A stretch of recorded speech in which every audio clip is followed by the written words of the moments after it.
Halo, assalamualaikum warahmatullahi wabarakatuh. Kembali bersama channel kami, channel Cak Nawi. Eh, Malam ini kami akan mengusung tema bersilat uang. Jadi uang ini tidak habisnya untuk dibahas ya. Mulai dari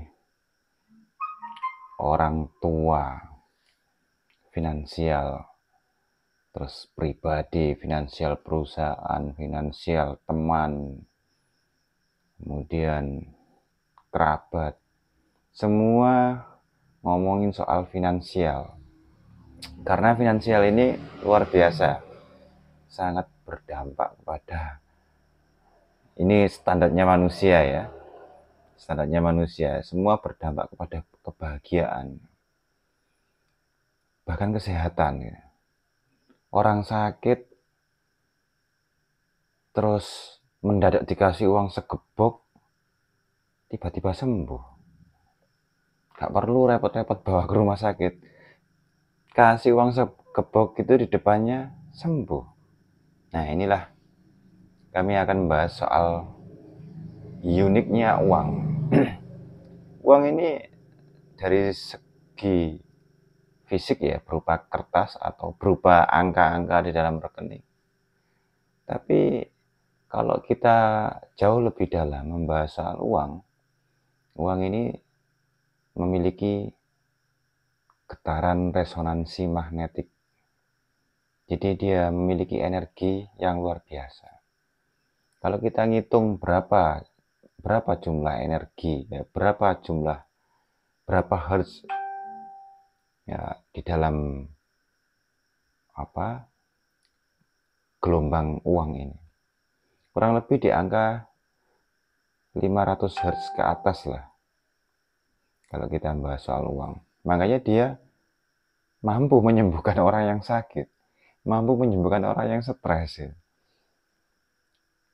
Orang yang divorce, yang cerai gitu. Kebanyakan soal ekonomi, soal finansial. Dan itu bahasa Jawanya geting aku. Benci saya itu kalau dalam berkeluarga kok bisa cerai karena uang, itu saya menggelitik bagi saya itu.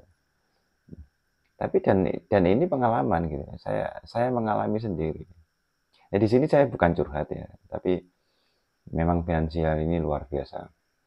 Juga sangat membuat orang menjadi berubah secara attitude, berubah secara perilaku, bahkan soal berubah dari segi religiusnya juga mampu merubah itu. Makanya kita kadang harus berguru kepada uang gitu. Terima kasih suhunya uang gitu. Banyak orang berubah menjadi religi karena ternyata tendensinya adalah untuk memperbaiki soal ekonomi. Tapi orang yang sudah mencapai level titik uang yang tinggi, maka dia sudah tidak mempedulikan itu. Dia lebih pada peduli ke kesehatan misalnya, ke pelayanan misalnya. Jujur saja saya sangat ngefans ya sama Yusuf Hamka ya, bos besar tol, bos tol di Indonesia ini, yang diperkirakan kekayaannya kalau kita bayangkan membangun tolnya itu 1 kilonya itu sekitar 500 sampai 700 miliar. Bayangkan 1 kilonya segitu. Sedangkan sejauh berapa kilometer itu yang dimiliki Bapak Yusuf Hamka, seorang Tionghoa Muslim gitu. Ini luar biasa, kesederhanaannya luar biasa, ketenangan dalam berkomunikasi juga luar biasa. Saya melihat orang-orang yang sukses ini cara komunikasinya juga tidak terlalu menggebu-gebu ya, santai ya. Dan memang gelombang vibrasi orang-orang yang rileks, santai itu memang dia di gelombang alfa ya. Jadi makanya saya kurang tertarik kalau orang yang ngomongnya agak tergesa-gesa, terburu-buru, apalagi soal membahas mindset, motivasi itu. Karena memang harus butuh, dia ini bermuatan. Komunikasi ini ada muatannya, ada gelombang. Seolah isinya sama, diucapkan dengan si A atau diucapkan dengan si B, walaupun isinya sama, terkadang muatan untuk memercikkan sebuah gelombang yang besar itu berbeda. Bahasanya itu gampang nyantolnya atau lebih berisinya itu beda. Padahal isinya sama gitu. Tapi rasanya makjebnya itu beda. Memang berkomunikasi juga ada segi yang memang bisa dilontarkan dengan gelombang-gelombang tertentu. Jadi ada misalkan Bapak Menteri Sekretaris Negara di era Soeharto, Bapak Soeharto dulu, ada namanya Pak Murdiono. Itu ngomongnya sedikit sekali, nggak banyak omong, tapi luar biasa. Bahkan kalau saya dulu melihat masih kecil itu, beliau kalau ngomong itu banyak e-nya, itu, gitu-gitu aja. Tapi efeknya luar biasa, bahkan secara nasional, bahkan cukup internasional waktu itu. Dan dia menjadi Mensesnek itu berapa periode. Ya. Jadi kita kembali ke soal uang ya. Uang kan ini kan soal gelombangnya tadi. Kenapa kok saya mengusung tema bersilat ini? Bersilat ini kita mengukur kadar kemampuan kita dalam mengatasi soal keuangan. Kita dilatih jatuh bangun dalam perdagangan, dalam bisnis, dalam pekerjaan apapun itu. Maka semakin kita sering mengalami itu, maka kita akan semakin effort, semakin expert. Bisa dites misalkan. Pengalaman kalian, berapa kali Anda jatuh bangun? Berapa kali Anda mulai nol, bangkit lagi, kemudian nol lagi, bangkit lagi. Kebosanan dalam berbisnis. Kedewasaan kita dalam menarik secara finansial itu seperti apa? Dengan menggebu-gebukah atau dengan santaikah atau dengan rilekskah? Dengan ototkah, dengan otakkah, atau dengan feelingkah? Nah itu bersilat lidah ini memang butuh, bersilat uang ini memang butuh keahlian tertentu. Bahkan banyak hal orang itu melakukan itu. Tidak hanya dengan berdagang, berdoa, tapi melalui dengan mistis-mistis tertentu. Contoh harus ke dukun, ke pesugihan, atau harus melakukan ritual-ritual tertentu. Banyak hal. Jadi memang uang ini guru besar gitu. Guru besar sekali. Bukan besar lagi, besar sekali. Karena dengan uang ini banyak orang menjadi bahkan sampai di level mabuk ya gitu. Gitu.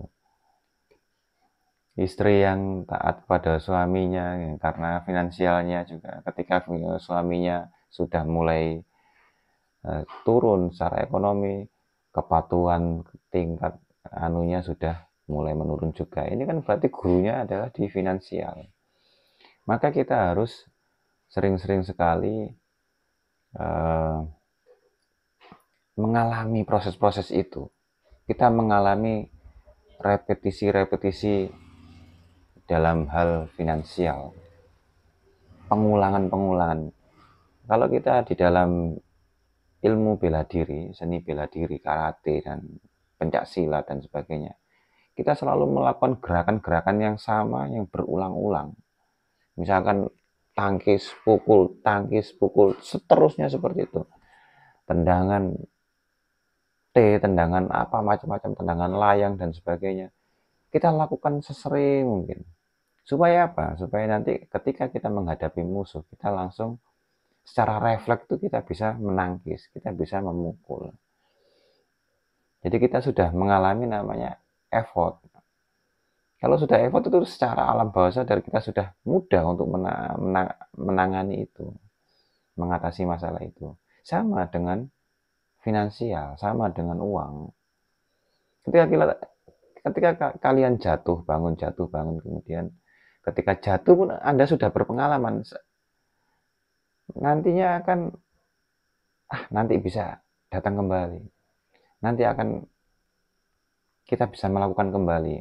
Nggak terlalu khawatir ya. Karena kita sudah melakukan repetasi yang berkali-kali. Kita mengalami itu, kejadian itu berulang-ulang. Nah, tapi di sini saya akan menjelaskan di level permukaan saja untuk bersilat uang ini. Karena nanti ada tema-tema lain yang ada hubungannya dengan gelombang vibrasinya uang gitu. Makanya apa? Kita ini sebenarnya mencarikah, mendatangkankah, menarikkah, menolakkah? Menolak, ada orang yang justru malah dia menolak, tapi dia didatangkan. Jadi aku sudah cukup, nggak mau kaya lagi, tapi tambah kaya, itu ada. Dan di kisah para nabi pun zaman dulu, para sahabat itu juga seperti itu. Beliau berusaha untuk segera mensodakokan hartanya, menghabiskan hartanya untuk sodako, tapi semakin tambah kaya. Semakin tidak habis-habis sampai meninggal. Jadi ini kan tadi menolak ya, menolak tapi datang. Ada yang mencari tapi nggak datang-datang. Ada yang menarik, ada yang datang, ada yang enggak, ya macam-macam. Jadi kita harus mengalami proses repetisi keuangan. Jadi kita mengalami berulang-ulang, semakin berulang-ulang itu maka kita akan semakin dewasa dalam mendatangkan itu. Kalau saya lebih suka bahasanya hanya mengambil saja, bukan mendatangkan, bukan mencari atau mengejar. Saya lebih suka mengambil saja, karena sebenarnya uang ini sudah ada di dimensi-dimensi tertentu, di tingkatan tertentu. Secara finansial itu sudah ada, kita ini sudah ada, cuma dalam bentuk gelombang. Nah, kita ini sebagai receiver dan transmitter, kita harus merubah gelombang itu untuk mewujudkannya berupa angka ke rekening atau berupa fisik uang secara ekstrinsik itu tersendiri. Jadi saya ngomong bab soal uang ini bukan, ya tentunya juga banyak materi-materi dari teman-teman yang terlebih lagi pada pengalaman pribadi.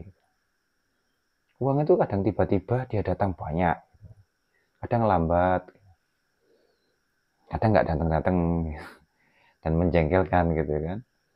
Kadang ketika kita santai ngevlog gitu ya, sambil minum kopi gitu, WA masuk, transferan sudah masuk, nah, itu kan, ini kan kadang lucu gitu. Makanya sebenarnya kita pun juga bisa ngajak guyonan dengan materi yang namanya uang gitu. Beliau ini guru luar biasa, mampu merubah manusia menjadi apapun. Tapi di tingkatan manusia yang memiliki kesadaran yang tinggi, dia tidak akan terpengaruh dengan itu. Dia tidak terpengaruh dengan lingkungan, tidak terpengaruh dengan peluang dan kesempatan, dia hanya mengontrol dirinya sendiri, sehingga apapun yang dia inginkan dia, maka itu akan terjadi, maka itu uang itu akan datang, peluang itu akan datang. Nanti kita akan membahas kesadaran-kesadaran kita semakin di mana kita mencapai level mana untuk bisa menarik itu uang ya. Uang ini menarik sekali. Dari anak kecil yang 3 tahun itu aja sudah,